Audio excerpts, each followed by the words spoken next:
안녕하세요.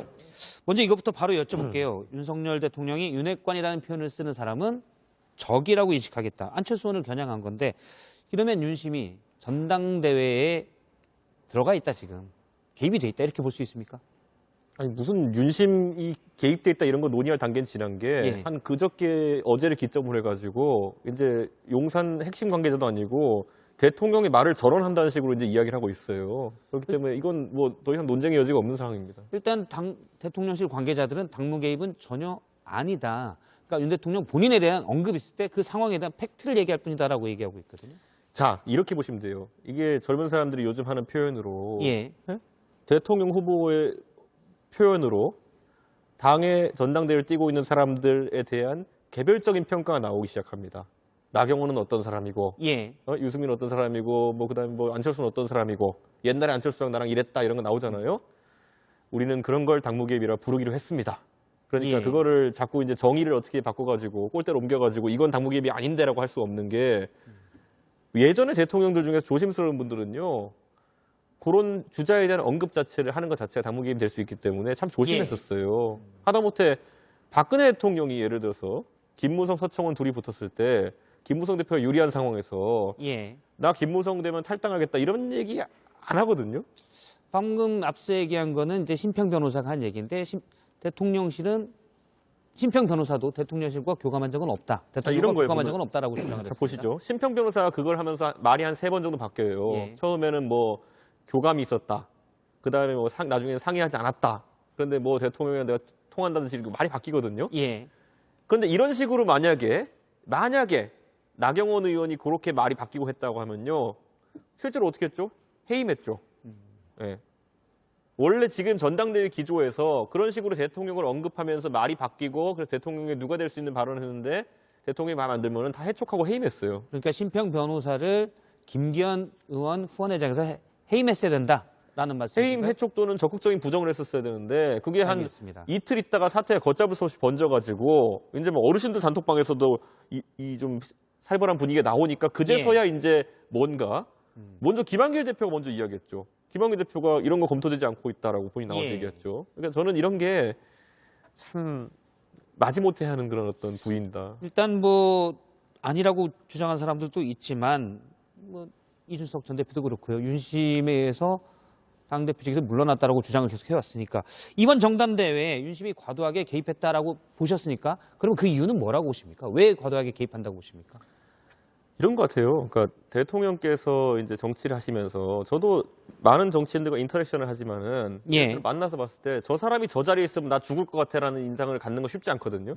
그럼 지금까지 대통령께서 이 대선 후보 시절부터 보면은 저 사람이 저기 있으면 내가 죽을 것 같아. 그러니까 저 사람을 죽여야 돼. 뭐 이런 행보를 계속 해오셨던 거예요. 거기에는 이준석 전 대표도 포함되고요. 당연하죠. 근데 이게 세간의 인식이랑 굉장히 온도차가 나는 거예요. 제가 만약에 길 가가지고 민주당 지지하는 분들 만나잖아요. 그분들 저한테 이를 갈아요. 지난번에 이준석이 때문에 대선 졌다.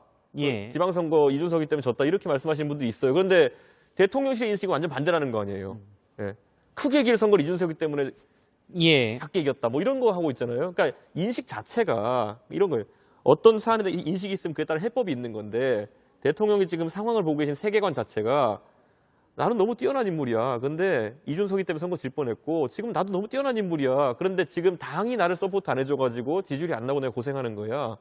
이 맥락으로 계속 가는 거거든요. 근데 일각에서 이른바 친윤 그룹에서는 그런 얘기를 합니다.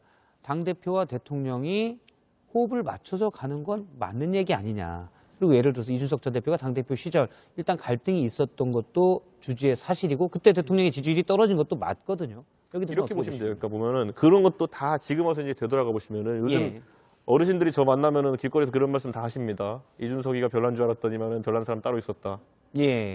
그런데 그게 뭐냐면은 지금도 다 맥락 따져보면요. 저는 6월 1일 날 지방선거 끝나고 나가지고요. 우크라이나 갔다 오고 나가지고 뭐 갈등이고 뭐고 생길 새도 없었어요. 그 뒤에 바로 윤리 열어가지고 저 잡겠다고 난리치고 했던 거 아닙니까? 그러니까 그거는 지금 와가지고 사후적인 설명이에요. 그리고 갈등은 이 대표가 만든 게 아니라 대통령이 만들었다는 다 알고 있죠. 지금 제가 대통령에 대해서 예를 들어 6월달과 7월달 뭐라고 표현했는지 한번 찾아봐서 아무것도 없어요.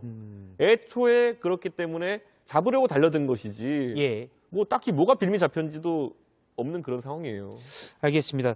지난해 징계에 대한 본인 징계에 대한 소송을 때 탄원서에 이런 표현을 썼습니다. 윤석열 대통령을 신군부에 비유했는데 지금 보시기엔 어떻습니까? 그것도 마찬가지죠. 신군부에 대해 비유한 것도 지금 예. 사법부가 여기서 막아서지 않으면은 신군부대로 이제 갈 수 있다. 뭐 이런 얘기를 하는 거거든요. 예. 저는 근데 그거 보세요. 비상계엄 확대 안 했던 신분부가 처음에 움직였을 때 누군가 그걸 태클을 걸지 않았기 때문에, 그러니까 5.17 서울에서 5.17을 막아내지 못했기 때문에 예. 광주에서 정말 평화롭게 살던 사람들이 갑자기 민주주의 투쟁에 선봉에 서게 되고 그분들이 희생을 당한 그런 상황 아니겠습니까? 그러니까 이게 더 큰 범위의 예를 들어 국민들이나 이런 데 피해를 주기 전에 사법부가 막아달라 이런 그냥 취지거든요. 그리고 저 탄원서는 판사님 읽으라고 보낸 거지 변호사가 유출시켜서 온데방도에 떠들라는 게 아니에요. 예. 마지막으로 뭐 예전에 정치 이 판도 잘 읽으셨으니까 하나 더 여쭤볼게요. 양강 대결이라고 한다면 누가 이길 것 같습니까? 그건 제가 예측하는 게 예의가 아니죠. 제가 카메라 꺼지면 말씀드릴 수는 있지만은 예. 지금 상황에서는 지금 뭐 저는 평생 연대랑은 거리가 먼 사람이기 때문에 예. 네, 지금 제가 누구에 대해서 이게 유리하다 얘기하면은 연대하려고 저러는 거냐 이런 식으로 할 테니까요. 그런데 이건 있는 것 같습니다. 그 새우와 고래라는 걸 제가 처음에 언급하고 갔는데요. 중간에 김기현 후보가 뛰어 올라가지고 혼자 어대연이라 하고 다니고 이럴 때가 있었죠. 예. 저는 그때도 줄기차게 결국 새우는 아무리 급하게 커봤자 살찐 새우밖에 안 된다. 고래로 업그레이드 되는 게 아니다. 이렇게 이야기했거든요. 새우는 좀 더 구체적으로 얘기하면 아는 것 좀 물어보지 마세요, 저한테. 대충 알아두시고. 알겠습니다. 아무튼 순서적으로 예. 표현한 순서대로 이해하면 된다로 이해를 하겠습니다. 확답 안 하겠습니다. 알겠습니다. 국민의힘 이준석 전 대표와 함께 윤심 논란에 대해서 좀 짚어봤습니다. 오늘 고맙습니다. 예.